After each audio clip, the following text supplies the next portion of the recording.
नमस्कार विद्यार्थी मित्रांनो, डिझायर ॲडमिशन कन्सल्टन्सीमध्ये तुमचं स्वागत आहे। तर ह्या व्हिडिओमध्ये आपण मोस्टली BSDT आयुर्वेदिक मेडिकल कॉलेज, जे की पुण्यातील एक टॉप लेवलचं प्रायव्हेट BMS कॉलेज आहे, त्याचा लास्ट इयर कट ऑफ किती होता, त्यानंतर त्याची फीज किती, स्कॉलरशिप मिळते का, तर कोणत्या कॅटेगरीसाठी किती स्कॉलरशिप मिळते याचा विचार करणार आहोत। सर्वात इम्पॉर्टंट म्हणजे थर्ड राऊंडचा कट ऑफ आम्ही सांगत आहोत। ह्याच्यानंतर स्ट्रे राऊंड व स्पॉट राऊंडसुद्धा होतात व साधारण 30 ते 40 मार्क्सने कट ऑफ खाली येऊ शकतो। आता हे एक टॉप लेवलचं कॉलेज जे की पुण्यामध्ये स्थित आहे, ह्याच्याबद्दल आपण व्हिडिओमध्ये पाहणार आहोत। तसंच फीज व स्कॉलरशिपचाही आपण विचार करूयात। तर चला व्हिडिओला सुरुवात करूयात। तुम्ही इमेजमध्ये ह्या कॉलेजचा फोटो पाहू शकता की बिल्डिंग एक उत्कृष्ट लेवलची आहे, त्याचबरोबर पुण्यामध्ये मेन सिटीमध्ये हे स्थित आहे। आता सर्वात इम्पॉर्टंट म्हणजे open, OBC, VJ, NT1, NT2, NT3, SC and ST एवढे कॅटेगरीजसाठी इथे सीट्स आहे। EWSसाठी ह्या कॉलेजमध्ये सीट्स नसतात, त्यांना ओपनमधून ॲडमिशन मिळते। आता आम्ही जो आत्ता मार्क सांगत आहोत ते थर्ड राऊंडपर्यंत मर्यादित आहे। ओपनसाठी 464 मार्क्स हा थर्ड राऊंडचा कट ऑफ गेलता, परंतु थर्ड राऊंडनंतर अजून 3 ते 4 स्ट्रे वॅकन्सी राऊंड झालते, त्यामध्ये कट ऑफ अजून कमी आलता। आता OBCचा विचार केला तर 463 मार्क हा थर्ड राऊंडसाठी कट ऑफ होता।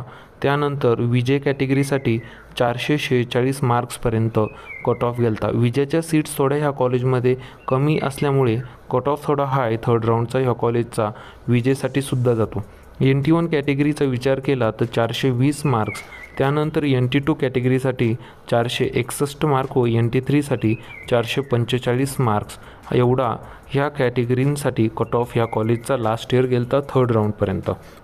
SC कॅटेगरीचा कट ऑफ बाकीच्या कॅटेगरीच्या तुलनेने कमी असतो, साधारण 413 मार्क हा थर्ड राऊंडचा कट ऑफ होता व ST कॅटेगरीसाठी तर खूप कमी ह्या कॉलेजचा कट ऑफ जातो, 303 मार्क्सपर्यंत ST कॅटेगरीसाठी ह्या कॉलेजचा कट ऑफ गेलता। तुम्ही इमेजेसमध्ये पाहू शकता की जसं त्यांच्या टीचिंग स्टाफ असेल, स्टुडंट असतील किंवा हॉस्टेलची रूम असेल, याचा आम्ही इमेजेस देण्याचा प्रयत्न केलेला आहे। आता थर्ड राऊंडच्या नंतरही स्ट्रे राऊंड्स होत असतात, त्यानंतर स्पॉट राऊंड होत असतात आणि स्ट्रे वॅकन्सी राऊंडसुद्धा कंडक्ट केले जातात। इन्स्टिट्यूशनल राऊंड काही वेळेस कंडक्ट होतात।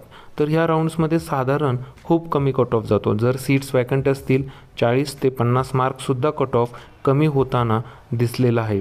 त्यामुळे घाबरण्याचं कारण नाही। जर तुमची इच्छा असेल या कॉलेजमध्येच ॲडमिशन घ्यायची तर आपण लास्टपर्यंत तुमच्यासाठी प्रयत्न करू शकतो आहे।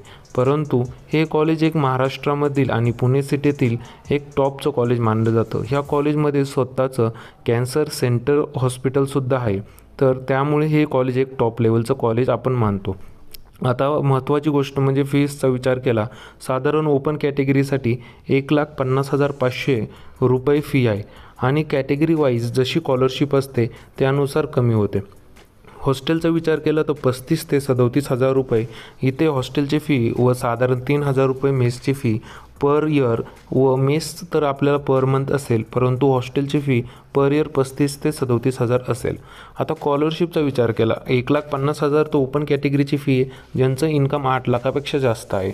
आता ओपन EWS असेल आणि 8 लाखापेक्षा कमी इन्कम असेल तर 50% स्कॉलरशिप भेटते, म्हणजे साधारण 75 ते 76 हजार रुपये फी असेल। OBCसाठी सुद्धा 50%, EWSसाठी सुद्धा 50% स्कॉलरशिप असते। ह्याच्या व्यतिरिक्त VJ, NT1, NT2, NT3 आणि SC कॅटेगरी 90% स्कॉलरशिप प्रोव्हाइड केली जाते गव्हर्नमेंटकडून व ST कॅटेगरीसाठी 100% स्कॉलरशिप ह्या कॉलेजमध्ये मिळते। आता यानंतर हॉस्टेलसाठीही पंजाबराव देशमुख स्कॉलरशिप असते, तिथे आपल्याला अर्बन सेमी अर्बन एरियामध्ये साधारण 25 ते 30 हजार हॉस्टेलसाठी आपल्याला स्कॉलरशिप मिळू शकते।